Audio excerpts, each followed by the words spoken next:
This is not addressed to my friends or my family, but to the leaders and preachers who speak with assumed finality. You have mastered the art of presentation, but your theology is deep as an influencer on vacation. Why not present all sides instead of just the one you were told? Some views you inherited are barely 200 years old, but we'll revisit that later, trust me, it's gold. At best, you're mistaken, at worst, you're pretending. So we've got to examine the messages you're sending. Don't underestimate what the enemy can weave. Even shepherds can be used to mislead and deceive. And you wave off the message asking, where's your degree?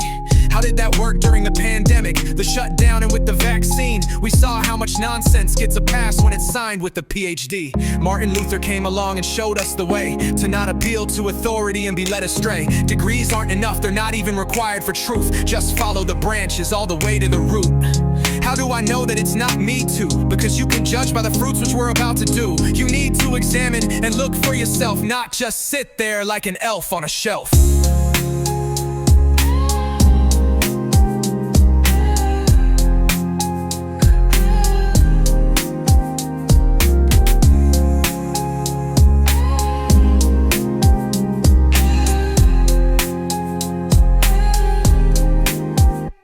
Back to the leaders and preachers, just stay in your lane. Tend to your flock, baptize, and proclaim his name. These waters are deep, rough, and contested, and you're bringing a ferry boat where sharks swim infested. At best, your assembly gets lost in the sauce. At worst, they neglect the cross, or grow weak and end up getting tossed.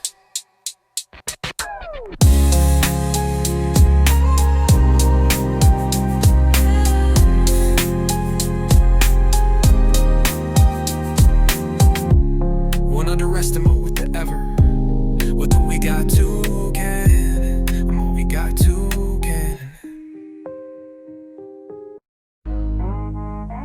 Hey yeah, your wrists and gold, yeah.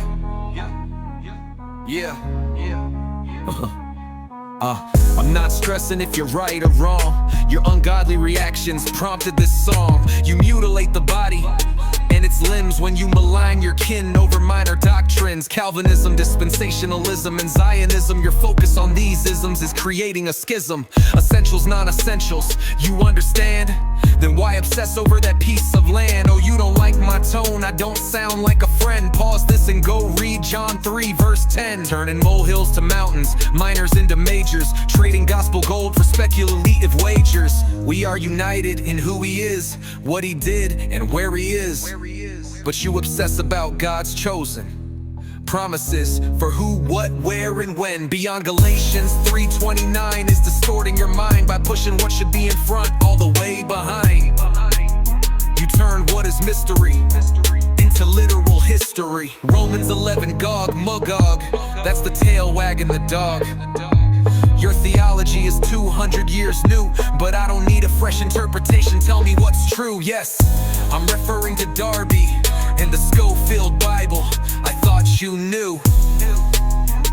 The covenant's climax isn't dirt or in borders. Your chart's just paper, but his reign gives orders. So defend that remnant nobody's trying to erase. But here's the truth you still have to face. 1 John 4 verse 2 and 3. Now do you see the irony? You're running cover for a spirit already here, for a hypothetical remnant that remains unclear. The seed came, the shadows bowed, the veil was torn. Why fixate on some promise still unborn? You're just a clanging cymbal, parroting what you're told. No different than the Pharisees of old. Yeah. You guard your charts but neglect his sheep, sowing division in the fields you're called to keep. If your prophecy's right but your love runs cold, you're just a clanging cymbal, parroting what you're told. No different than the Pharisees of old.